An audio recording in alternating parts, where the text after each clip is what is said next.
ଗତକାଲି ଏକ ପ୍ରୋଗ୍ରାମରେ ମୁଁ ଉପସ୍ଥିତ ଥିଲି।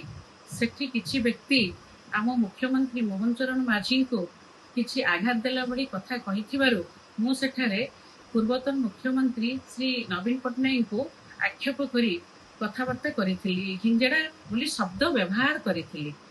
ଏଇ କଥା ଆମର କିନ୍ନର ସମାଜକୁ ଆଘାତ ଦେଇଥିଲା। ସେଥିପାଇଁ ମୁଁ ତାଙ୍କୁ କ୍ଷମା ମାଗୁଛି ଏବଂ ମୁଁ ତାଙ୍କୁ ଶ୍ରଦ୍ଧା କରି ସମ୍ମାନ କରେ ଏବଂ ବହୁତ ଭଲ ମଧ୍ୟ ପାଏ। ଏହା କେବଳ ମୋର ଉଦ୍ଦେଶ୍ୟ ଥିଲା, ରାଜନୈତିକ ଉଦ୍ଦେଶ୍ୟ ଥିଲା, କୌଣସି କାହାକୁ ଆକ୍ଷେପ କରିକି କଥାବାର୍ତ୍ତା ନଥିଲା। ଗତକାଲି ଏକ ପ୍ରୋଗ୍ରାମରେ ମୁଁ ଉପସ୍ଥିତ ଥିଲି।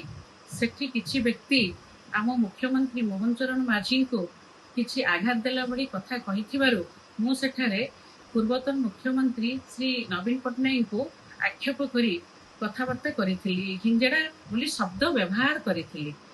ଏଇ କଥା ଆମର କିନ୍ନର ସମାଜକୁ ଆଘାତ ଦେଇଥିଲା। ସେଥିପାଇଁ ମୁଁ ତାଙ୍କୁ କ୍ଷମା ମାଗୁଛି ଏବଂ ମୁଁ ତାଙ୍କୁ ଶ୍ରଦ୍ଧା କରି ସମ୍ମାନ କରେ ଏବଂ ବହୁତ ଭଲ ମଧ୍ୟ ପାଏ। ଏହା କେବଳ ମୋର ଉଦ୍ଦେଶ୍ୟ ଥିଲା, ରାଜନୈତିକ ଉଦ୍ଦେଶ୍ୟ ଥିଲା, କୌଣସି କାହାକୁ ଆକ୍ଷେପ କରିକି କଥାବାର୍ତ୍ତା ନଥିଲା।